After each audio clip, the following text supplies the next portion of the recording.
Hello, my beautiful friend. It is your host, Amie Barsky here, and I'm actually coming to you live from Austin, Texas. I'm in town for one of many trips to come over this year-long training that I'm going through to uplevel my coaching skills. However, I will spare you any attempt at my silly Southern accent. What I am excited for you to hear today is this new episode on the I Come First podcast. Today, I have a beautiful guest joining me. She is a dear friend and colleague, Katy Chen Mazzara. Prepare to have your mind blown as Katy shares her money isn't real concept and her mantra that money actually gets to be fun. This episode might have you questioning by the end everything you thought you knew about money. Katy is a trauma-informed financial wellness coach, and she is dedicated to helping creative freelancers and entrepreneurs make more money, worry less, and achieve true financial freedom so that you can live the dream life that you desire. You might be wondering, well, why would a money coach need to be trauma-informed? This is exactly what you'll discover on this eye-opening episode. Katy drops truth bombs about how your self-worth is directly related to your net worth. She also shares 3 simple steps on how to develop a healthy and thriving relationship with your finances. Get ready to have your assumptions shattered as Katy proves that money can actually be a fun-filled fuel for all of your ambitions. Let's dive in and get started. All right. So, Katy, I'm so excited for this conversation. I would love to dive right in. Could you give us a beautiful snippet of how you got to where you are as a beautiful money mindset coach? Yes, there are 2 reasons that I'm doing what I'm doing now. First of all, I was a TV producer, a freelance one for 15 years. So I really understand what it's like to have that up and down feeling of having money and then not having money. So I really learned the process for myself. And then a lot of people that I talked to actually told me, "Oh, how do you do that?" So I really went on a discovery path for myself first, and then I started to do it with clients. And then the other reason I do what I do is a more personal reason. It's actually because I've known 3 women in my life who stayed in abusive relationships because of the lack of money. And they didn't work outside the home. They had young children to take care of, so they felt like they were stuck in their situation. So my mission has always been to empower people to make decisions not based on money. Thank you for sharing. I can definitely relate. Clients of my own in the past have definitely been in very similar situations where they're like, what would I do? How would I even survive without that relationship with money and to that partnership?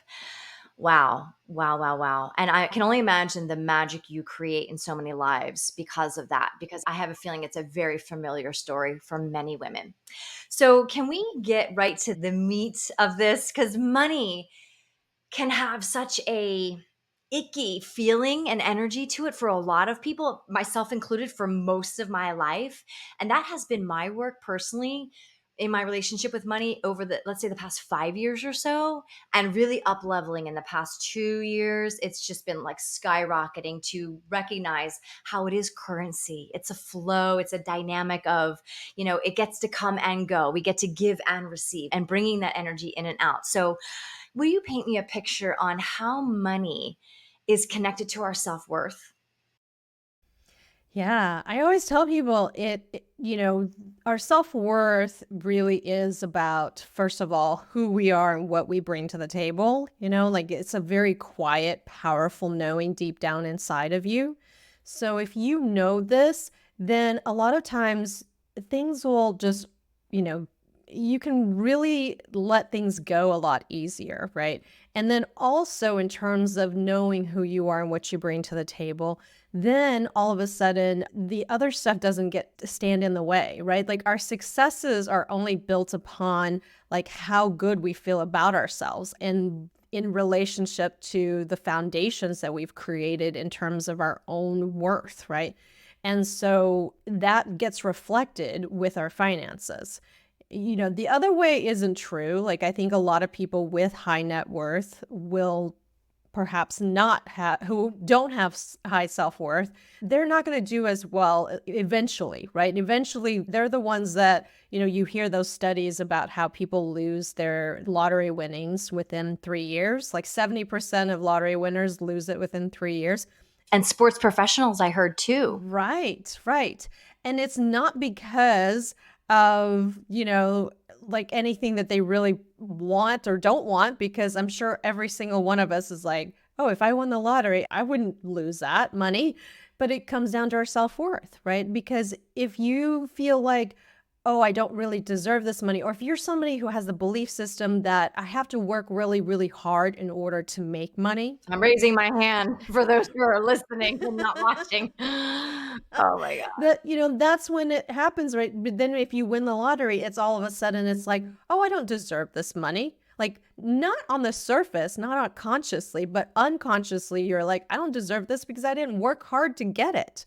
And then there's so many ways for it to just go out, right? You're going to give it away. You're going to spend it on things. You're going to take all the development courses. I don't know what you're talking about. I don't know what you're talking about. You're like holding up a mirror right now.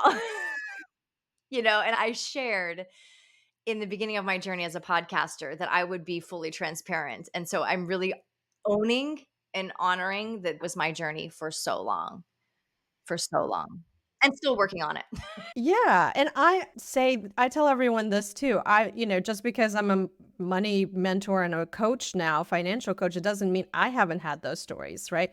And, my story is actually a grandmother who really kept money so tightly. Like, she would say things like, oh, when I die, I'm going to be buried with all my cash and nobody's going to get that money, right?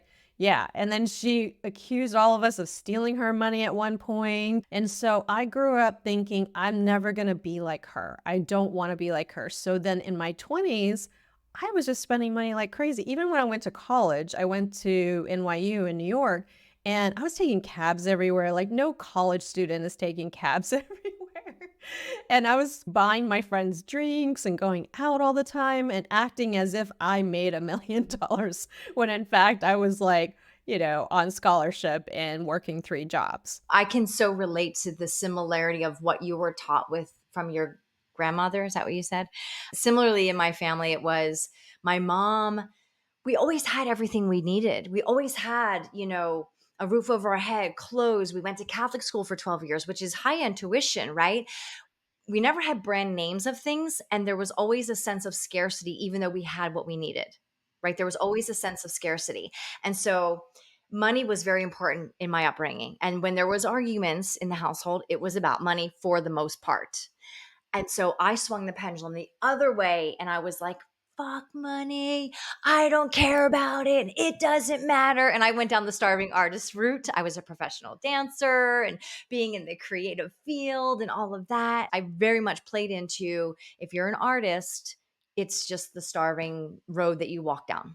And that's the way it gets to be. Even as a lot of healers, a lot of spiritual teachers, a lot of coaches, they think, oh, I'm of service, therefore I don't deserve, self included. So tell me more about this belief system and how we start to unpack it in the next 20 minutes. Right, exactly. Well, it definitely starts with understanding what your stories are, right? Like going back into your childhood. And even I would say that everybody has something that may be keeping them from making as much money as they want to make. Even the people I've talked to in the beginning, people will always say to me, well, I had a great childhood. I did have everything I needed and wanted. And I don't think, and my parents didn't really fight about it. They didn't talk about it, but they didn't really fight about it, right? And then there'll be something comes up, right? Something comes up around whether or not it's the things that are unsaid, right? The things that are sort of in between those moments. Or, I talked to this guy one time in a workshop and he said those similar things. And then what really came through towards the end of our conversation was all of a sudden he remembered, oh, when he was going off to college, his mom or dad said, well, we love you, we support your career. However, just get a minor or something just in case, right? And that little piece of just in case kind of just went through his whole entire life. And then, It's like a seed plants. It takes root and yes, and he could make money doing everything except for his art, right? His acting. Yeah. Every single thing he did besides acting was making money. And then just with this acting, it was all for free. And it was mainly this rooted belief that kind of came into his mind, you know? And so start with that. Start with like really understanding your story, writing that down, remembering all of those little moments. and like you said, some people, I had a great childhood, or I don't remember any of that. The invitation I would encourage you to do is listen to your body. Listen to your, because our body is always talking. There's always a language underneath going on. So that could be something simple. When someone mentions the word money, how does it feel? What is the visceral, the felt sense do you go, oh, and you start to collapse? Or do you go, oh, yeah, more money? Show me. Like, yes, rain, let it rain. And it's that game. It's that game of receivership has been one of my words recently. How can I create energy to be in the more, in the choosing, not the wanting? We were having this interesting conversation the other day around choosing and wanting. I choose more money. I choose more of whatever. I choose more love. I choose more joy. I choose more bliss versus I want it. I want it. I want it. And I know there's different, I desire it and, I need it. Oh, I need to share with my partner what my needs are. And, we could play with words all day long because they are energetic, right? And so we're playing with this idea of the choice because power is our greatest choice in anything we do.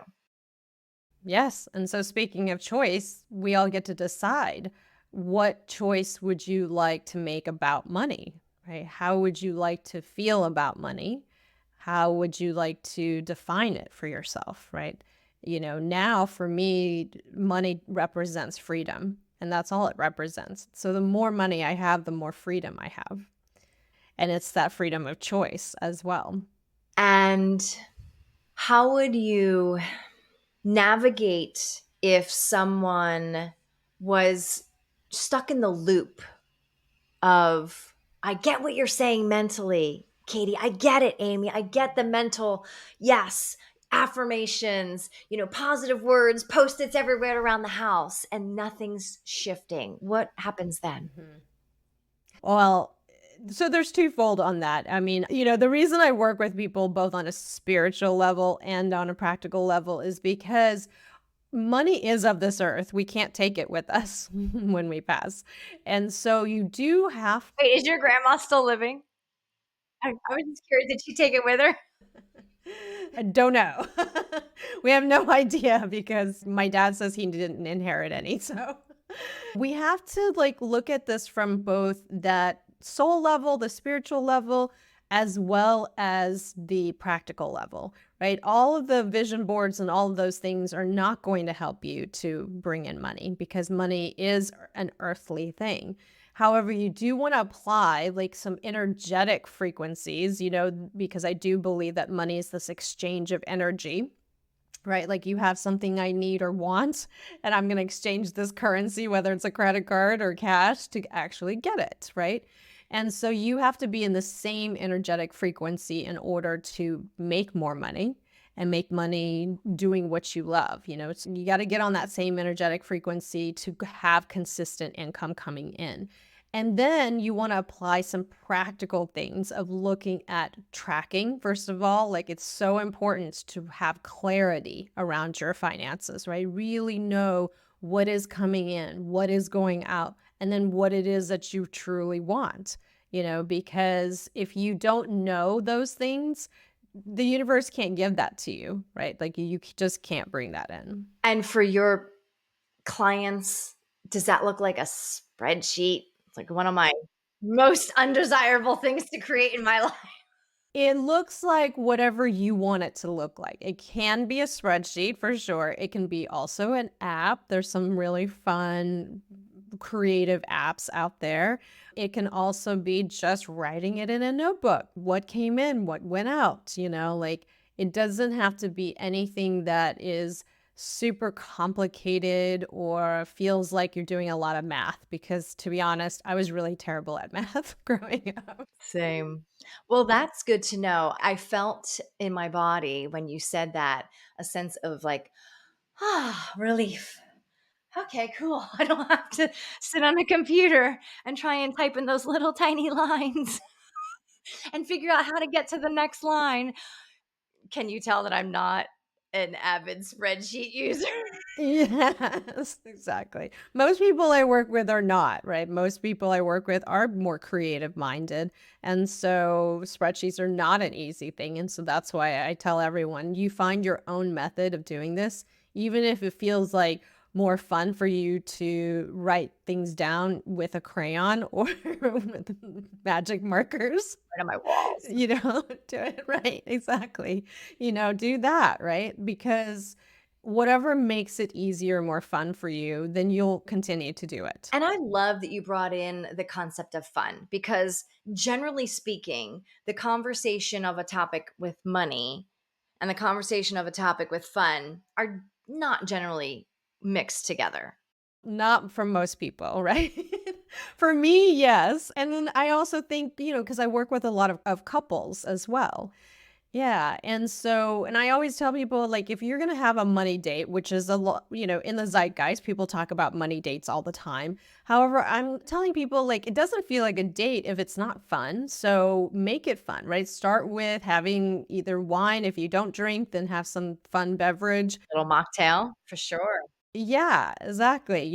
Have a nice dinner and then start by talking about your dreams. Do a little dream building before you actually get into the nitty-gritty of like, what are we doing with our finances, right? Like, what are all this, the statements, the bank statements. I love all of this. This is beautiful. Have the setup, have the intention. Now, I would love to, because what's coming up for me, and I was like, ooh, pre-date, pre any of that, if there's already a closure or a collapse energetically when it comes to money, you could sit me down and give me a whole bottle of wine. I'm still not going to want to talk about it. Like I'm still going to be like, sticky, So then, then what? Well, I would say start with just even asking each other, what did things look like growing up?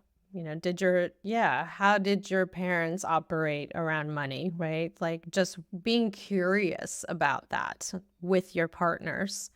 Because the more curious we are with our partners, the more things grow anyway, the more our relationships grow, right? And this may be something that helps us to understand, oh, this is why my husband is thinks about money in a different way, right? He only uses a little stip of toothpaste versus the whole Colgate, you know, the roll. Right. I've seen that over and over again with the couples that I work with. Yeah. And I feel, and again, this is my perception, is the world is changing when it comes to not only relationship with money and self, but in the dynamics of partnership to actually have those conversations.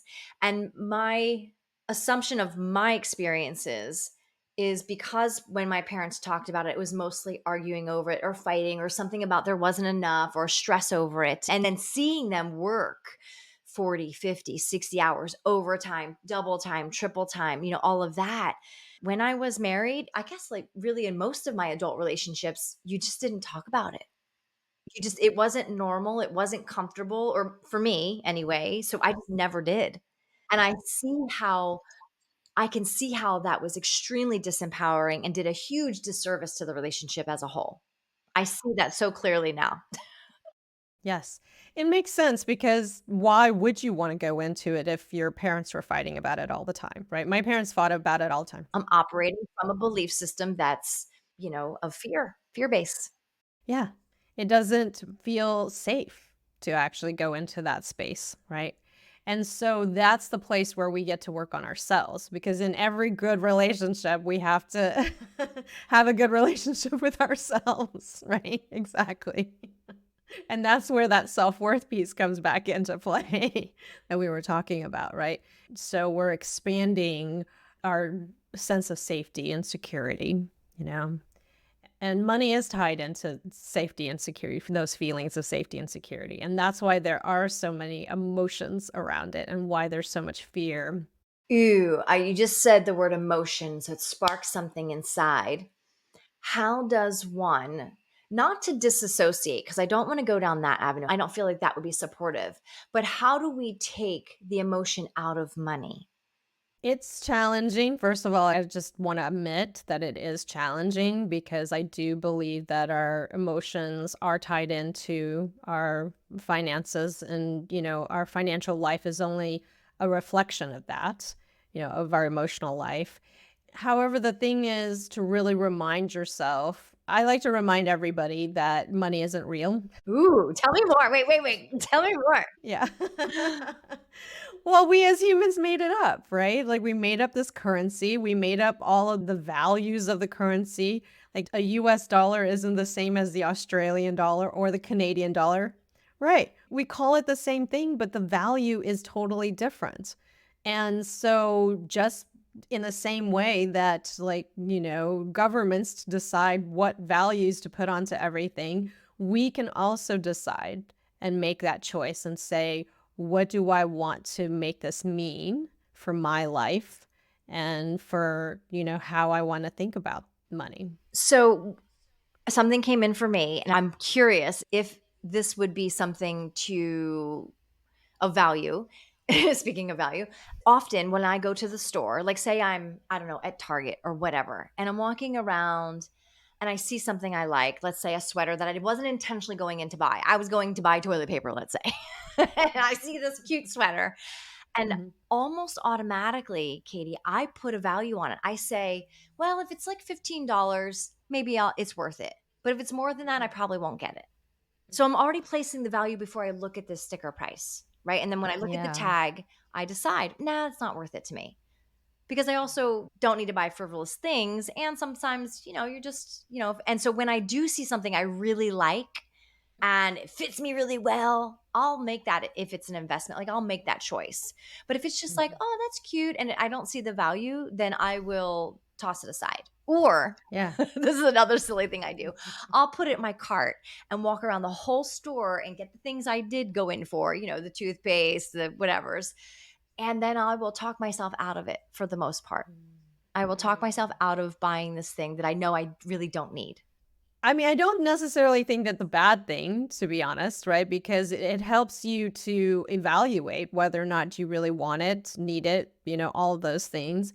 And then the other side of things is to look at your own value system, right? Like, I want everybody to actually do a core values exercise. There's so many of them out there, and you want to start to create what are your core values, the things that naturally come from you, right?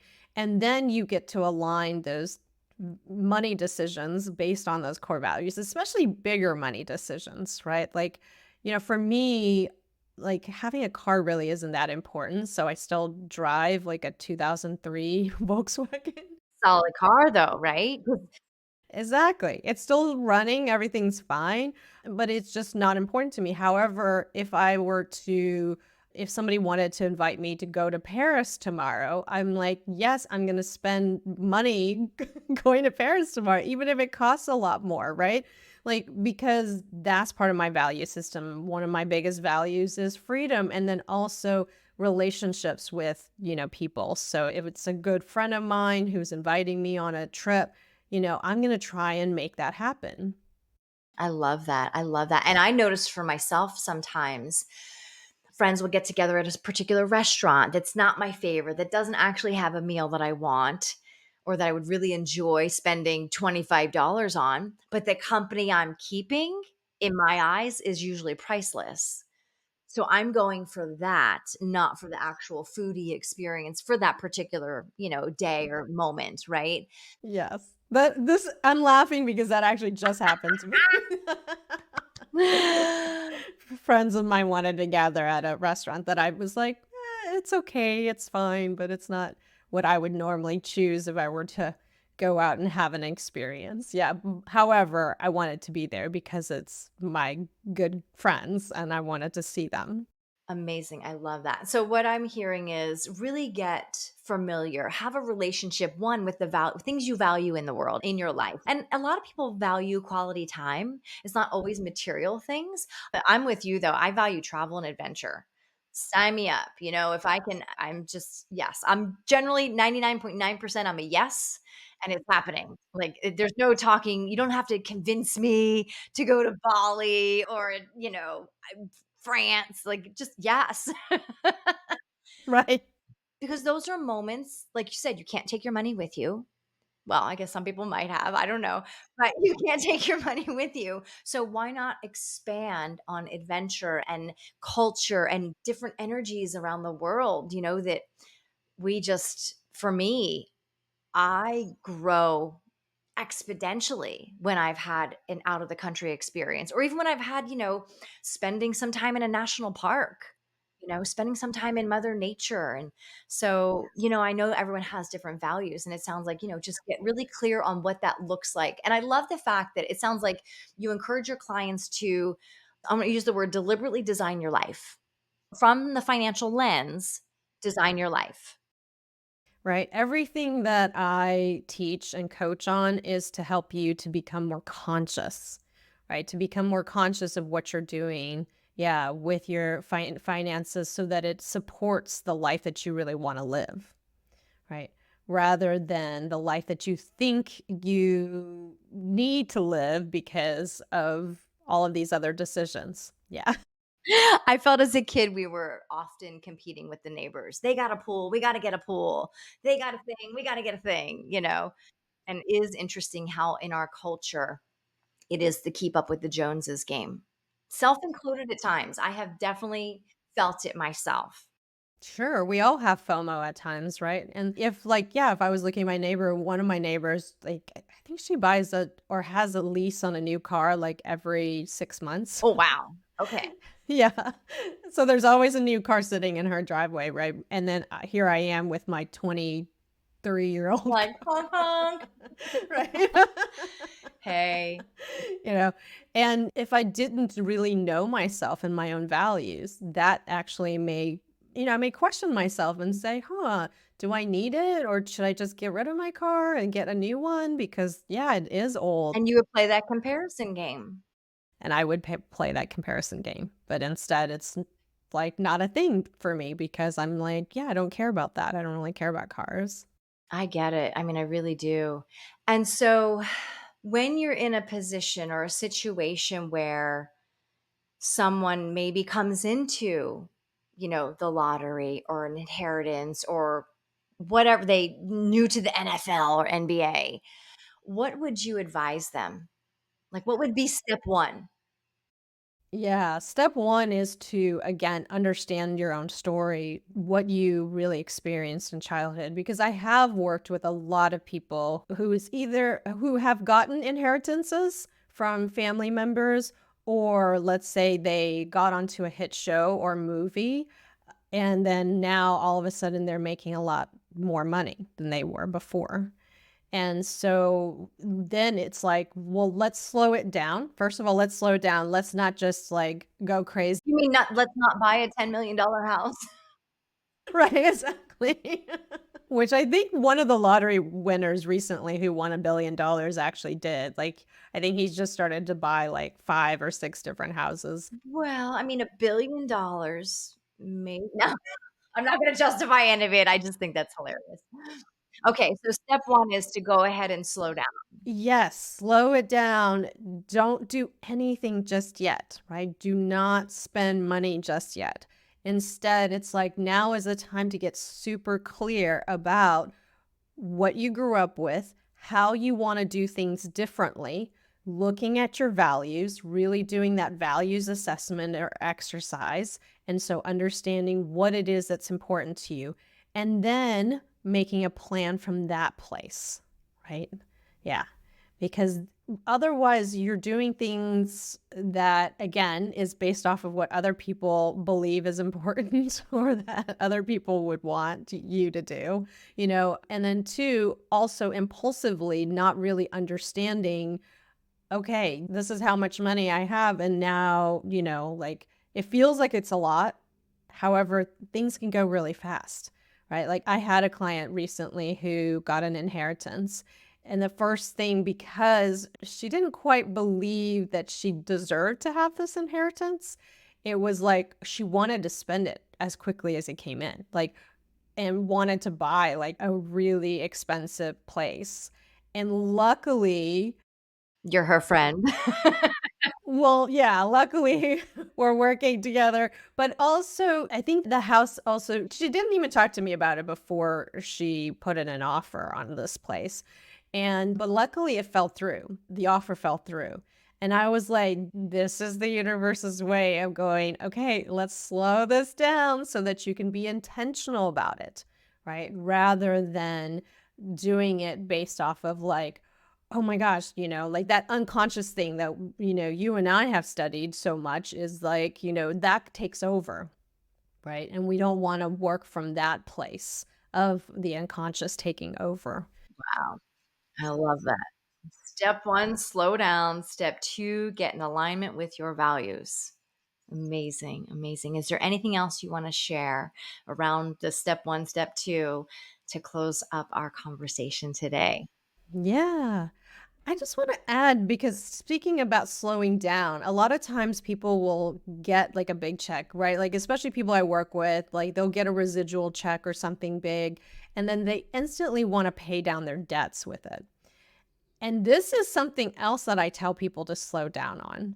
And here's why. Like, one, the debts will come back faster if you actually just try and pay it off as fast as possible. Because think about it, in a month or 2 months or 3 months later, if you don't have another big check coming in and then you don't have a lot of income, what are you going to do? Put more money onto a credit card, right? So it's going to keep adding up. So that's the practical piece. Then the spiritual piece of debt is really looking at what is burdening us in this moment, right? And the more that we sort of blame ourselves and burden ourselves with how bad we were with money or how much money we put onto credit cards or all of those things, that debt's going to stay there longer or actually even increase more, mainly because it's there to remind you of how bad you were. Self beat up. Exactly. So it's almost like a little punishment tool. So instead, the faster way to pay off debts is actually applying two things: applying the practical, so slowing it down and only applying as much as you need to apply per month to actually pay it down. And then the second thing is to do this energetic clearing out. So starting to clear out and forgiving yourself for those debts, right? And forgiving yourself for anything that you perceive to be a bad thing that you didn't do a great job on, right? And then really thanking those debts for doing what it did to help you to get through a tough time or to get you through college or to whatever it is for your growth and development. Any of those things, just really have that compassion and really release those feelings of shame and guilt. And I know that debt is going to melt off much faster, and it's going to stay that way, right? Like I have clients who come to me like, I've been doing this for 6 years now, coaching for 6 years now. And I've had people who come to me from 6 years ago who say, oh, I'm still, yeah, I don't have any debts and I'm still doing great and I'm saving all of those things. That's amazing. All right. So you heard it here. 3 steps and then sweep that energetic clean, clean, clean, clean, clean. Hey, I keep it real here. Katie, I am so curious. What is your I come first practice that you do to make sure that you are taking care of your needs first on a daily? I don't go a day without meditation. Is that a morning thing, an evening thing, a midday thing? It's a morning thing mostly. Yeah, sometimes in the evenings I'll do one as well, just depending on the day. However, in the morning, I studied transcendental meditation and I love it. Yeah, and it really helps to center me. It helps to calm down my mind and to get me ready and settled for the day, right? Rather than have that mind chatter. And then the next thing I do is a process of like morning pages and just kind of get out anything else that is still there. Get it out. I know. I go through journaling phases where I'm in, and just writing pages. And then sometimes I'm like, nah, I'm too tired. It doesn't inspire me. So it depends. So then I'll just have literal conversations with Gus. I say, Gus, God, universe, source, spirit. So I'm like, let's have a chat because I don't feel like writing today. But thank you so much for all of your wisdom, all of this beautiful insight into the relationship and the energetics when it comes to money and how to really cleanse the palate to at least start, get on the path of walking towards the ownership of your worth and your relationship to money and understanding that it's a currency, it's fluid, it comes and goes. Is there anything else you wanted to share? How can people find you outside this space here? Yeah, you can find me on Instagram and all the things at Katy Chen Mazzara. And then I also have a guide that I'm sure you'll share in the show notes, a mindful money mastery guide where you can actually rewrite your money stories and really take a look at that. All of the things that we were talking about is in that packed guide and it's free and you can start diving into that and make it fun. Yes. And so you heard it here. Money and fun get to have a beautiful relationship together. Thank you so much, Katie. It was an absolute joy and pleasure.